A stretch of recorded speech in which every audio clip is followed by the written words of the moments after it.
Hey guys, Coach Ash here again, and today I am just going to continue on talking about the compound effect and why it's hard for you to stick with your goals. Now, a lot of my clients struggle with this. They struggle with just follow through and getting what they need to get done. And oftentimes it comes down to one, making space for it in your schedule, and two, tracking it. The reason why a lot of clients struggle with follow through is because there is a lack of clarity and there is a lack of intention. Because if you don't know what you're supposed to do, then how are you supposed to do it? You need to be clear, you need to have a direct goal, a target to hit to know whether you're going in the right direction or whether you're going backwards. So, in the compound effect, it talks a lot about the weekly rhythm register. I believe that's the name of it. And basically, it's like a weekly tracker. You list out all the things that you want to do for what you want to track, whether it's get 10K steps in a day, have a date night or a hangout night with your friends, work out 3 times a week, 4 times a week, eat 100 grams of protein every day or every weekday. And in that weekly rhythm tracker, you have all these different activities that are going to cater towards what you want your future self to do. So if you want to be healthier, if you want to be more social, if you want to increase your finances, then you need to put that in your weekly rhythm tracker and you need to start tracking the habits that's going to get you in that direction. The second thing is, after you decide on the key actions and habits that you need to do on a weekly basis to be successful with your overall goal, you need to find a target that is suitable for you to hit. So, for example, if your goal is to lose 12 pounds in the next 12 weeks, that's about 1 pound a week. You can't necessarily control the weight, but you can control the actions and the inputs that you put in to lose that weight. So if your key actions are 10,000 steps every day, then your target should be 7. If your key target is to get 100 grams of protein during the weekdays, then your key target should be 5.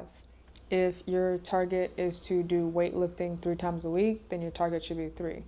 You have all these targets and you add it up, and you're going to track how many did you actually do and how much was the goal. And the beauty of it is you don't have to be 100% perfect to hit your goal.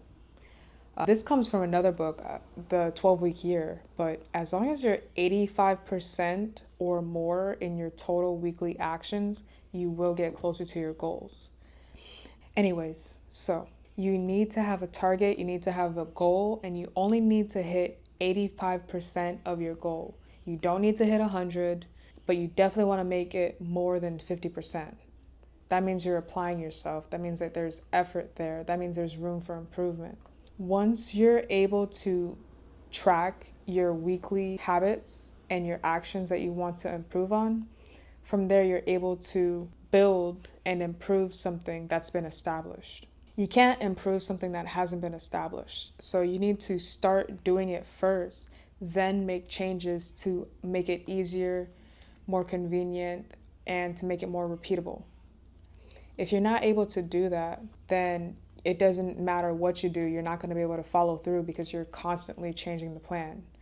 Before you change the plan, you just have to stick with one thing and try to make it work before you move on to the next because it doesn't work anymore. So if you're struggling with follow through and you're really trying to get in the best shape of your life, you can also book a call with me down below. There's a link to book a time and we can go over some strategies and some ways to help you with your fitness and finish the year strong.